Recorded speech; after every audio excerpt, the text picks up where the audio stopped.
오늘 22장 끝까지 읽었는데요. 22장 끝까지 이제 제사장에 대한 규례가 끝이 나게 됩니다. 그러니까 우리가 지금 레위기를 보면은 제사에 대한 내용이 앞에 나왔죠. 5대 제사를 중심으로 나왔고, 그리고 그 제사를 집행하는 제사장 또는 대제사장, 제사장과 대제사장에 대한 규례가 나왔고, 그리고 또 그 제사장이 드리는 예물에 대한 규례되어 있었습니다. 이제 그리고 난 다음에 23장부터는 또 절기 이런 내용들이 나옵니다. 그러니까 제사, 제사장들, 그리고 지키는 절기들, 이런 것들이 전부 다 이제 하나님과 사람 사이의 그 관계를 돈독히 하는 것입니다. 우리 성경에서 가장 중요한 게 뭔가 하면 하나님과 우리와의 관계가 바르게 세워야 되는 것. 뭐 이거 가만히 있는다고 되는 것 아니지 않습니까? 우리가 말씀을 읽고 순종하고 예배를 드리고 이름으로써 우리가 죄인으로서 불안정하니까 그 관계가 하나님으로부터 깨어지는 것이 아니고 우리로부터 깨어지자, 우리로부터 이 관계가 깨어지니까 이 관계를 세우기 위해서 이제 그 지켜야 될 규례들, 그러니까 예배와 관련된 그 절기와 관련된 이런 규례들이 이제 레위기에 나와 있고, 이 레위기를 통해서 계속해서 하나님과 이스라엘 백성들과의 올바른 관계, 그 올바른 관계는 이제 거룩하게 살아가는, 정결하게 살아가는 그런 삶을 말해줍니다. 이제 거기에 관련된 이 규례들이 계속해서 이제 나왔던 것이죠. 자, 지금 우리가 이제 계속해서 뭘 보는가 하면 제사장에 관해서 봅니다. 우리가 지난 토요일 날에는 제사장의 장례 그리고 제사장의 결혼에 대했는데, 오늘은 정확히 말하면 21장 10절에서는 먼저 대제사장, 그러니까 제사장이 아닌 대제사장, 우리가 보통 이제 제사장 그러면 대제사장까지 포함하기도 합니다. 그러나 어떨 때는 구별을 하죠. 예를 들어서 제사장과 대제사장은 구별이 되지 않습니까? 가장 분명하게 우리 구별되는 것은 성막 또는 성전에 보면은 대제사장만 지성소까지 들어갑니다. 그죠? 제사장은 지성소까지 못 들어가죠. 성소에까지만 딱 들어가게 되는 겁니다. 자, 그리고 뭐 그 제사장은 여러 사람이지만 대제사장은 그 시대에 한 명으로 규정되어져 있습니다. 자, 오늘 21장 10절은 대제사장입니다. 10절 다시 봉독할게요. 자기의 형제 중 관유로 부엄을 받고 위임되어 그 예복을 입은 대제사장은 그의 머리를 풀지 말며 그의 옷을 찢지 말며 어떤 시체에든지 가까이 하지 말지니 그의 부모로 말미암아서도 더러워지게 하지 말며. 자, 이게 이제 시신에 관해서 접촉하는 이 부류가 이 정도로 따지자면은 세 부류로 나누었습니다. 일반 백성들은 그러니까 그 자기 가족이나 시신에 대해서 접촉해도 괜찮고, 그리고 그리고 제사장은 자기 가족에는 자기 그 장례식 때 자기 가족은 접촉할 수가 있습니다.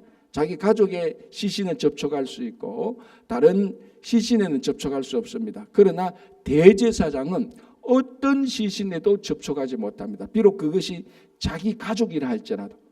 그러니까 이게 거룩의 정도에 따라서 훨씬 더 높아지는 거죠. 대제사장은 가족이라 할지라도 장례식에 들어가서 그걸 못하고, 그리고 가족이라 할지라도 10절에 보면은 정상적인 장례 절차를 못 치르게 합니다. 자, 정상적인 장례 절차는 옷을 찢고, 여기 보면은 이제 애도하고 이런 것이 나오는데 그것도 대제사장은 못하게 하는 거예요. 그리고 어떻게 보면 진짜로 매정하다고 볼 수 있습니다. 그죠? 아니, 아무리 대제사장이라 할지라도 가족의 장례식에도 정상적으로 애도를 못하게 하는. 그런데 제사장은 가족은 허용했지 않습니까? 자, 이런 것들이 우리가 우리 측면에서 보면 매정하게 보이는 겁니다. 자, 그러나 이 레위기는 우리 측면에서도 봐야 되지만 하나님의 거룩의 관점에서 보는 것이 가장 중요한 겁니다. 그래서 하나님께서 대제사장 한 사람은 구별하여서 가장 온전하게 거룩한 백성으로 삼는 것입니다. 그리고 이것이 이스라엘 백성들의 모범이 되고, 이 이스라엘 백성들의 이 대제사장의 모범을 따라서 거룩하게 살아가는 이스라엘, 이 이스라엘이 모든 열방 백성의 모범이 되는 것입니다. 그래서 나중에 가나안 땅에 들어가서 가나안의 그 이방 풍습들, 부패한 이방 풍습들을 살아가는 이스라엘 이방 민족들과 구별시키는 거죠. 그 특별한 구별이 바로 구별이라는 이 의미 자체가 바로 거룩하게 살아가는 겁니다. 제가 몇 번 말씀드리지만은 이제 앞으로 가나안에 이스라엘 백성들이 가나안에 들어가면은 우상 숭배로 인한 그 일상적인 삶의 그 비도덕적 비윤리적 이것을 뛰어넘어서 부패하고 타락한 삶이 막 가득히 찼습니다. 이런 사람들을 이런 세상으로부터 구별해서 살아가는 이스라엘 백성들, 이 이스라엘 백성들의 가장 거룩의 모범이 되는 대제사장. 그리고 이 대제사장은 한 점에 거룩에 물들어서는 한 점에 세상에 물들어서는 안 되는. 그래서 대제사장은 특별히 그 구별해서 정상적인 장례도 안 되고 그리고 어떤 시체에도 가까이 해서는 안 된다. 왜냐하면 시신 자체가 부정의 상징 아닙니까, 그죠? 자, 12절 그 성소에서 나오지 말며 그의 하나님의 성소를 속되게 하지 말라. 자, 이 대제사장이 성소에서 일을 하고 있을 때, 사역을 하고 있을 때는 그 성소에서 밖에 무슨 일이 있어도 성소에서 나오서는 안 되는 겁니다. 자, 그러면 이런 것들, 이런 규례들이 의미하고 있는 것은 무엇인가? 대제사장에 있어서 하나님의 일이 가장 우선순위로 해야 되는 겁니다. 그렇다고 해서 대제사장도 부모가 있고 가족들인데 그 가족을 무시하라는 의미가 아닙니다. 자, 우리가 가족을 무시하라는 의미가 아니고 하나님의 일을 최우선 순위로 하라는 겁니다. 이것이 지금 이 대제사장에 주어진 명령입니다. 그죠? 자, 여기 이제 10절, 11절, 11절은 대제사장의 엄격한 장례에 관한 계명이고요. 13절, 14절은 이제 대제사장이 결혼할 때 그 결혼의 대상이 누구냐? 처녀에게만 한정해야 된다는 겁니다. 그러니까 이혼당한 여자나 창기지설하는 그런 부정한 여자하고는 결혼해서는 안 되는 것입니다. 그건 뭐 우리가 쉽게 생각할 수 있죠. 대제사장이 거룩한 백성이니까 결혼이란 것은 남녀가 합치는 거니까 그 대제사장이 거룩한 백성이 부정한 여인과 합쳐서는 안 되는 것입니다. 뭐 우리가 이해하기 어려운 것이 아닙니다. 그죠? 자, 이제 그리고 이제 21장 16절부터는 이제 제사장이 될 수 없는 신체적 조건을 말하는 겁니다. 요게 이제 오늘날 약간 이제 논쟁이 될 수 있는 겁니다. 그래서 여기 이제 17절부터 보면은 12가지 신체적 결함을 말하는 겁니다. 그래 이 12가지 신체적 결함이 있는 자는 제사장이지만 제사장으로서 사역을 못하게 하는 겁니다. 그러나 제사장이 먹는 예물을 먹게 하는 겁니다. 자, 한번 보시기 바랍니다. 16절 여호와께서 모세에게 말씀하여 이르시되 아론에 말하여 이르라 누구든지 너희 자손 중 대대로 육체에 흠이 있는 자는 그 하나님의 음식을 드리려고 가까이 오지 못할 것이다. 자, 아론의 자손은 다 제사장이 될 수 있는 자격을 가진 사람들 아닙니까? 그러니까 그 다른 지파에서 되는 게 아니고 아론 레위 지파의 후손들 가운데 아론의 자손들만 제사장이 되는 겁니다. 레위 지파라고 해서 다 제사장이 되는 게 아니고 레위 지파 가운데 여러 그 자녀들인데 그중에 아론의 자손들 가운데서만 제사장이 나오는 겁니다. 그런데 이 아론의 자손들 가운데서라도 12가지 신체의 결함이 있는 자는 제사장의 사역을 못하도록 규정을 해놨습니다. 거기에 이제 보면은 뭐 18절에 누구든지 흠이 있는 자는 가까이 못할지니 맹일이나 다리 저는 자는 코가 불안전하나. 그러나 오늘날 그러니까 이런 12가지가 나는데 오늘날 우리가 볼 때는 이게 이제 굉장히 그러면은 오늘날 우리식으로 말하면 제사장이 성직자인데 그러면 신체의 결함이 있는 자 우리 말하면 장애인 아닙니까? 신체 장애인 아닙니까? 그러면 신체 장애인은 목회자가 되지 못한다는 그런 결론을 내릴 수밖에 없습니다. 이 본문을 그대로 받아들인다면. 그러나 오늘날 우리 주변에 보면 장애인 목회자들이 많단 말이죠. 그리고 또 장애인 목회자만 할 수 있는 사역들이 따로 특별하게 있는 것이 사실입니다. 그러나 오늘 이 말씀을 액면 그대로만 받아들이면 일단 장애인은 목회자가 안 돼. 이미 여기서부터 차별이 들어가죠. 우리들이 볼 때 그죠. 그리고 장애인을 위한 사역을 위해서 장애인이 반드시 필요한데 그 사역은 하면 안 돼. 이런 결론을 내릴 수밖에 없는 상황이라는 겁니다. 이 본문에 의하면.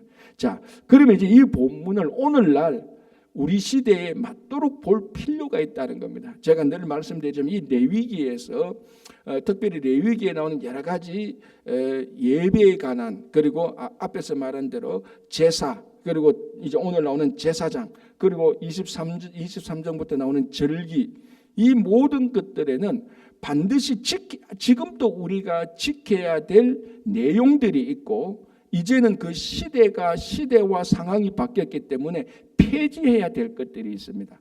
그러니까 폐지해야 될 것들, 우리가 안 지켜도 되는 것들, 이런 것들이 이제 우리가 쉽게 말해서 문화적인 것들이라고 말합니다.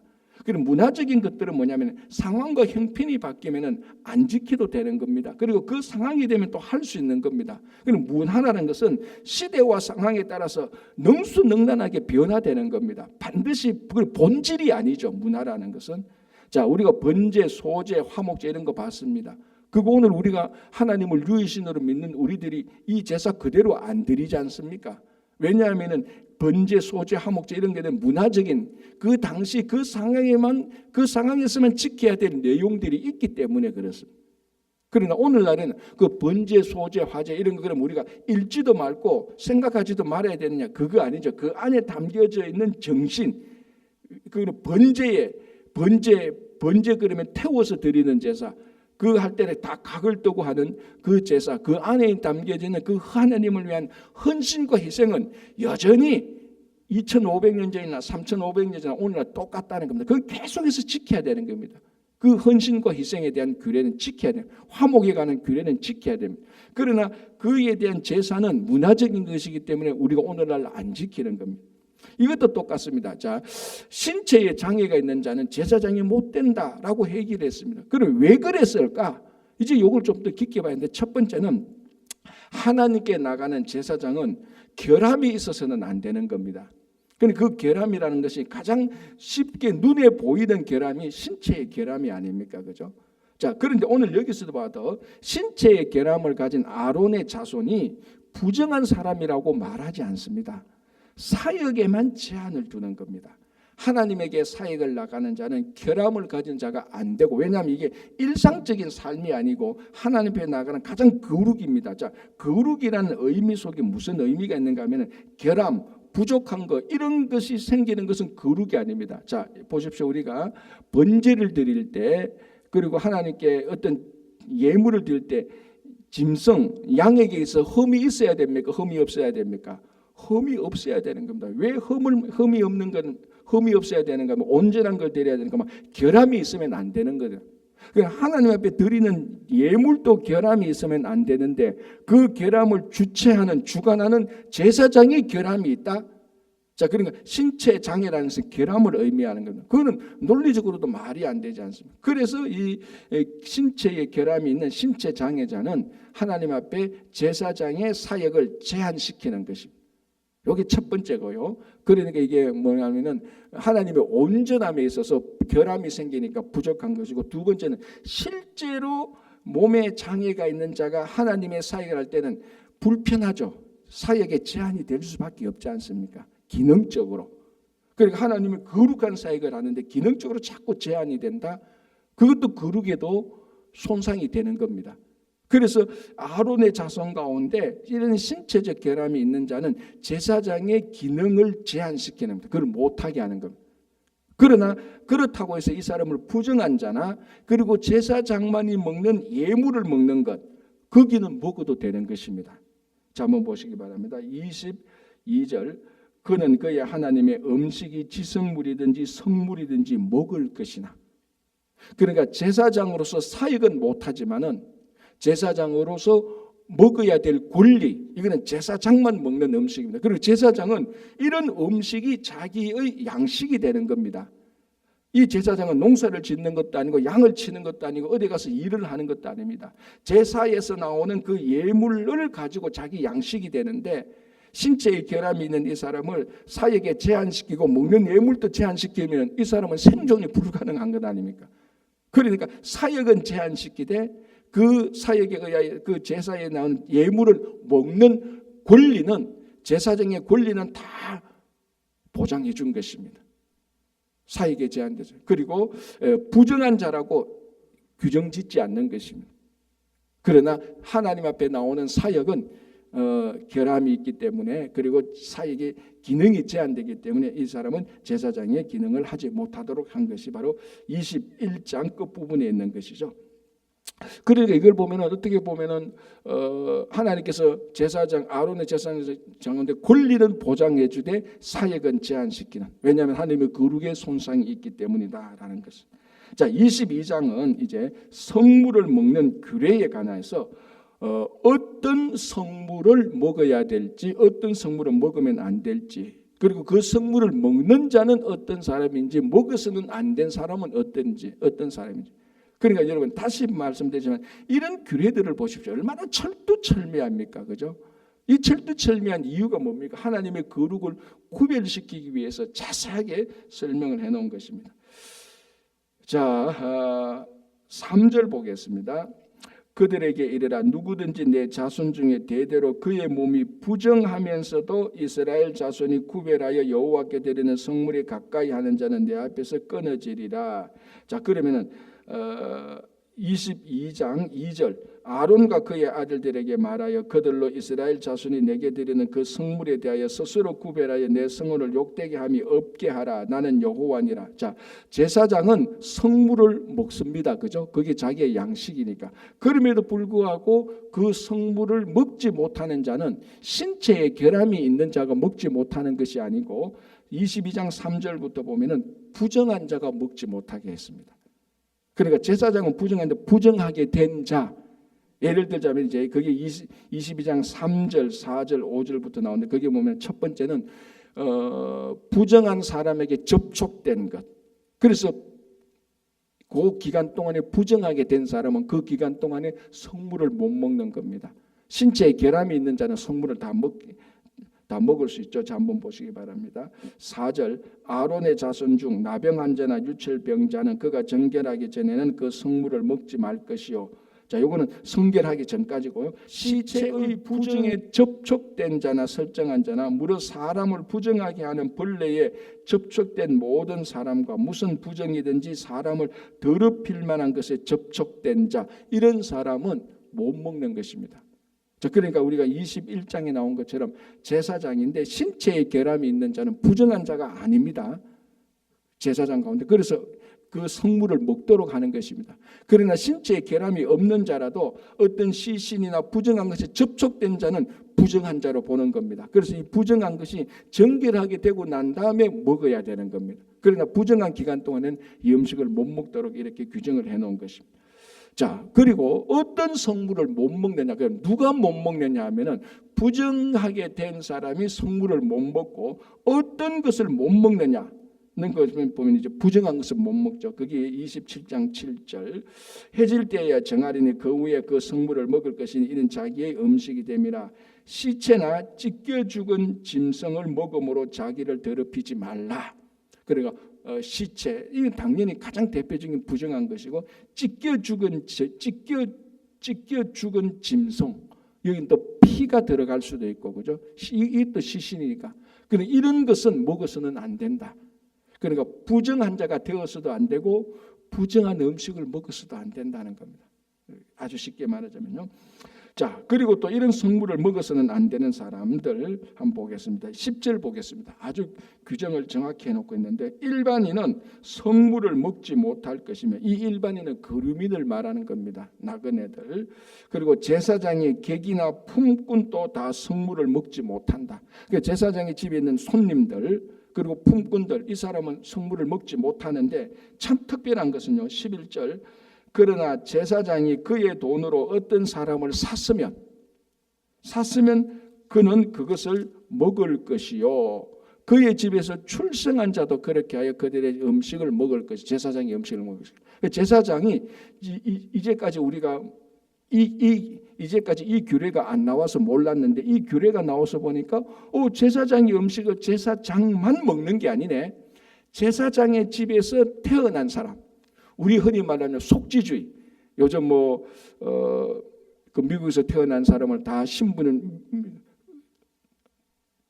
시민권을 줘야 되느냐 안 줘야 되느냐, 그게 지금 새 정부에서 논쟁이 있는 것처럼 속지주의냐 아니냐, 그거 논쟁이 되는데, 이 제사장의 음식을 먹는 자는 속지주의입니다. 제사장의 집에서 출생한 자는 제사장의 음식을 먹어도 된다. 그리고 제사장이 돈으로 산 사람, 돈 주고 이 사람은 내게 속한 사람이라고 한 사람은 제사장의 음식을, 성물을 먹어도 된다는 것. 자, 우리가 예수 그리스도께서 예수 그리스도의 보혈로 우리를 샀습니다. 그죠? 그래서 우리가 구속받은 것 아닙니까? 우리가 뭐 돈 주고 산 건 아니면 예수 그리스도의 보혈의 피로 우리를 구원해서 구속했습니다. 그래서 우리가 거룩하게 되어서 거룩한 성물을 먹을 수 있는 자격을 얻은 거하고 마찬가지입니다. 그죠? 자, 그리고 제사장의 딸 가운데 간단하게 말하면 이럽니다. 제사장의 딸이 출가했으면은 성물을 못 먹습니다. 왜 그렇죠? 출가 외인하고 같습니다. 이것도 우리랑. 그러나 출가했다가 여러 가지 사정으로 다시 데려와서 제사장과 함께 살고 있는 딸은 다시 제사장의 음식을 먹을 수 있는 겁니다. 자, 여기서 이 음식을 먹는다는 것은 자기 양식을 확보한다는 겁니다. 굉장히 중요한 의미가 있는 것이죠. 자, 그렇게 해서 이제 이 제사장이 먹는 음식을 그 관련된 사람들이 누구는 안 되고 누구는 되고 이런 규례들이 나오고요. 14절 보시기 바랍니다. 만일 누가 부지 중에 성물을 먹으면 그 성물에 그것의 5분의 1을 더하여 제사장에게 줄지니라.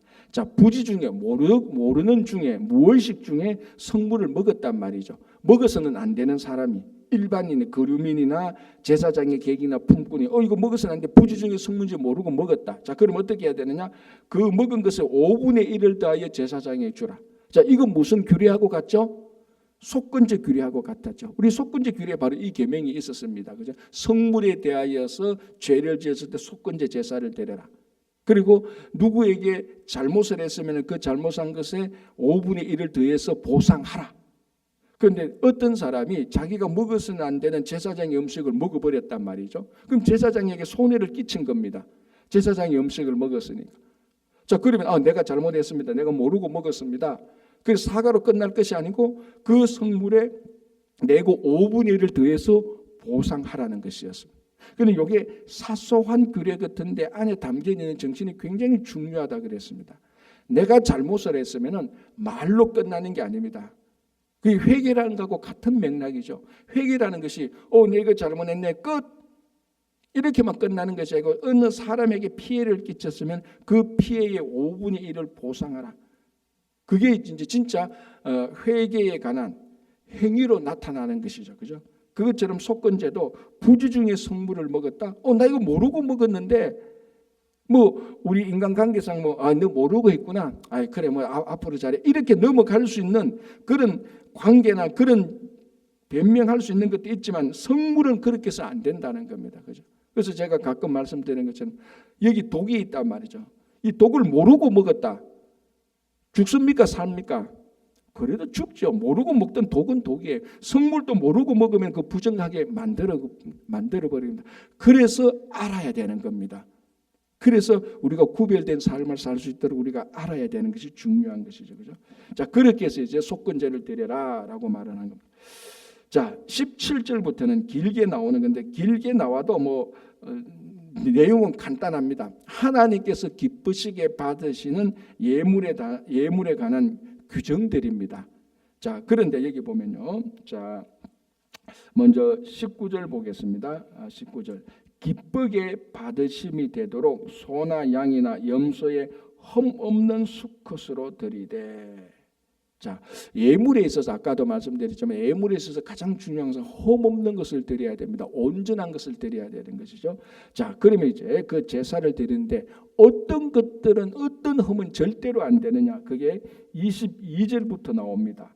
너희는 눈먼 것이나 상한 것이나 지체에 배임을 당한 것이나 종기 있는 것이나 습진 있는 것이나 비루 먹은 것이나 이렇게 해서 다시 여기 22절, 23절까지 24절까지 보면은 어떤 예물은 하나님께서 받으시 이런 예물, 이런 흠이 있는 이런 결점이 있는 예물은 하나님께서 받지 않는다는 규례가 12가지가 나옵니다. 자, 아까 앞에서 봤죠? 아론의 자녀 가운데 제사장의 사역을 제한시킨 신체적 결함이 몇 가지라 그랬습니까? 그거 12가지고요. 그리고 하나님께서 거절하시는 예물의 결함도 12가지입니다. 그런데 보면요. 내용이 거의 유사해요. 그리고 1번 첫 번째부터 6개까지는 아예 똑같아요. 그 계명이. 사람에게 신체적 결함이나 하나님께 드리는 예물의 결함이 아예 6개, 7개까지는 똑같다고. 단어가 똑같다고. 그리고 마지막까지 보면 거의 다 유사한 내용으로 나오는 겁니다. 그러니까 우리가 이거는 논리적으로도 딱 맞아 떨어지지 않습니까? 하나님께 예배를 드리는 제사장이 결함이 있으면 안 되는 겁니다. 당연히. 그리고 하나님께 드리는 예물도 결함이 있으면 안 되는 거죠. 그리고 하나님께서 이 예물은 하나님께서 받으시지 않는다는 겁니다. 그래서 이 규례가 나오는 것입니다. 그죠? 그 규례가 거의 비슷합니다. 자, 25절 보시기 바랍니다. 너희는 외국인에게도 이런 것을 받아 너희의 하나님의 음식으로 드리지 말라. 이는 결점이 있고 흠이 있는 것인즉 너희를 위하여 기쁘게 받으심이 되지 못할 것이니라. 그래서 이 규례들이 쭉쭉 나오고 있는 것입니다. 자, 이렇게 본다면 오늘날 우리가 하나님께 드리는 예물, 우리가 오늘 하나님께 예물이라 그러면 뭐 헌금도 되는 것이고 우리의 시간도 되는 것이고, 그렇죠? 우리의 능력도 되는 것이고, 우리가 넓게 보자면은 우리가 하나님께 헌신하는, 이 헌신은 우리가 시간으로 헌신하는 것이고 은사로 헌신하는 것이고 물질로 헌신하는 것이고, 이런 일반적인 우리가 하나님께 드리는 우리 삶을 이 본문에서 우리가 생각할 수 있는 겁니다. 가장 명확한 것은요, 하나님께서 기쁘시게 받는 것입니다. 그럼 하나님께서 어떤 것은 기쁘시게 안 받냐? 그 예물에 결점이 있는 것, 흠이 있는 것입니다. 자, 그렇다면 우리가 하나님께 헌신할 때 하나님께 흠이 없는, 결점이 없는 예물을 어떻게 드리냐? 첫 번째는 보면은 기쁘게 해야 될 때입니다. 투덜투덜거리고 원망스럽고 일하기 싫은데 하면서 욕도 하고 하면서 싸우고 하면서 마찰하고, 여러분 그런 봉사와 헌신은 하나님께서 받기에 흠이 너무, 결점이 너무 많은 겁니다. 어쩌면 나중에 우리가 하나님 나라 가가지고 하나님께서 우리에게 심판하실 때 우리는 이렇게 말할 겁니다. 주님, 내가 평생 하나님을 위해서 수고했습니다. 내가 하루에 몇 시간씩 하나님을 수고했습니다. 하나님께서 나중에 그 계산할 때 보니까 어쩌면 하나님의 장부에는 우리가 수고한 것을 올렸는데 전부 다 험투성인 것을 올렸을 수도 있을 겁니다. 네가 2028년 언제 무슨 시간에 네가 봉사했는데 거기에도 원망하고 투덜하고 싸우고 갈등하고, 보면은 하나님께 예물을 드렸는데 다리도 없고 버짐도 있고 여기처럼 뭐 습진 있고 눈먼 거 드리고, 우리는 온전한 거 드리다고 생각하는데 하나님께서 받으실 때는 전부 다 눈먼 것, 흠없는 것. 그래서 하나님께서 하나도 안 받으시는 우리 헌신이 될 수도 있다는 겁니다. 그래서 우리가 하나님께 헌신할 때, 봉사할 때, 섬길 때 우리가 실컷 시간 써놔놓고 결국 하나님께 드리는 것은 다 깨진 것 드리면 얼마나 이게 손해입니까? 그러니까 하나님께 헌신할 때 진짜 기쁘게 자원하는 마음으로 해야 되는 겁니다. 투덜투덜하고 하나님 왜 저 사람은 저거 나는 이렇고, 그거 할 때마다 우리 예물로 따지자면 버짐이 생기고 다리 하나 부서지고 뭐 안에 오장육부 하나 없어지고 짐승으로 따지자면 하나님께서 그거 받을 때 다 받아가지고 다 옆으로 다 제껴는, 안 받으시는, 기쁘게 받으시지 않은 그런 제사가 될 수가 있다는 거예요. 또 하나는 우리가 이런 거 잘 준비해서요, 하나님 일에 우선순위적으로, 참 요즘은 이제 참 이런 메시지도 이런 말씀도 잘 안 합니다. 워낙 시대가 바뀌어가지고요. 그래서 요즘은 그런 메시지가 오히려 좀 더 그리워집니다. 제가 부목사 할 때도 그렇고 청년부 할 때도 부흥회 할 때 보면요, 항상 부흥 강사 목사님이요 막 단호하게 막 이렇게 말합니다. 부흥회 할 때니까 어디 하나님 앞에서 말이지 쓰고 남은 거 드리느냐고 막 이렇게 화를 냈던 적이 있어요. 뭐 무슨 의미인지 그때는 잘 몰랐는데 목회를 하다가 쭉 보니까 야, 그때 그 불호령을 내렸던 그런 어르신의 부흥 강사 목사님의 메시지가 무엇인지 잡히더라니까. 자기 할 거 다 하고 남을 때, 그때 이제 하나님께 드리는 이런 것들, 그때 막 불호령을 내렸죠. 그런 강사. 어디 자기가 제일 중요한 시간, 자기가 제일 중요한 것, 그거 먼저 하나님께 드려야지. 이게 뭐 물질이든 시간이든 은사든 다 똑같은 겁니다. 그래서 오늘 이 본문을 보면 사실 그걸 말하는 겁니다. 어디 흠 있는 것을 하나님께 드리느냐고. 어디 자기 할 거 다 하고 남는 엑스트라 말이지. 조금 남는 거 이거 드리면서 마치 많이 드리는 것처럼. 자기 할 거 다 하고 남는 시간에 약간 와서 봉사하면서 자기 봉사 많이 했는 것처럼, 이런 봉사와 이런 섬김, 이런 우리 헌신이 하나님께서 볼 때는 이게 다 종기 있는 것이고, 오늘 여기 말하면은 뭐 다 상한 것이 다 그렇게 될 수 있는 것입니다. 그래서 이 규례들 자체는 우리가 굉장히 생소하지만 굉장히 낯선 거지만 이 안에 있는 정신은요, 오늘날 우리가 똑같이 하나님께 드려야 되는 그 신앙의 본질을 말하고 있는 겁니다. 우리가 하나님께 드리고 기쁘게 드리고 자원해서 드리고 남는 거 드리는 게 아니고 하나님 일을 우선적으로 할 수 있는. 그러니까 우리 이민 세대 살다 보면 바쁘고 피곤하고 미국에 살다 보면 많이 세속화되어서 이런 가장 본질적인 말이 우리들에게 오늘날 큰 도전이 되는 겁니다. 그래서 계속해서 붙들고 살아야 되죠. 그래서 그런 것을 철저하게 규례를 주는 것이 바로 레위기입니다. 그러니까 레위기의 내용은 좀 우리가 낯설고 생소하지만 그 안에 담겨지는 정신은요, 철저하게 하나님 앞에 거룩하게 살아가게 하고 하나님 앞에 온전히 헌신하게 하고 하나님을 위해서 희생하게 하고 섬기는, 그래서 하나님과의 관계를 돈독하게 만드는 바로 이 책이, 이 말씀이 바로 레위기 말씀입니다. 다시 한번 이렇게 해서 제사장의 규례가 끝나고 내일부터는 절기로 들어갑니다. 또 절기 또 철저하게 하나님께 드리라고 말하는 거죠. 그래서 우리가 다시 한번 이 시대에 살면서 시대가 많이 바뀌었습니다. 엄청 바뀌었습니다. 그럼에도 불구하고 하나님께 대한 헌신과 희생과 섬김은 우리가 절대로 바뀌지 않는 그런 성도들이 되기를 바랍니다. 기도하겠습니다.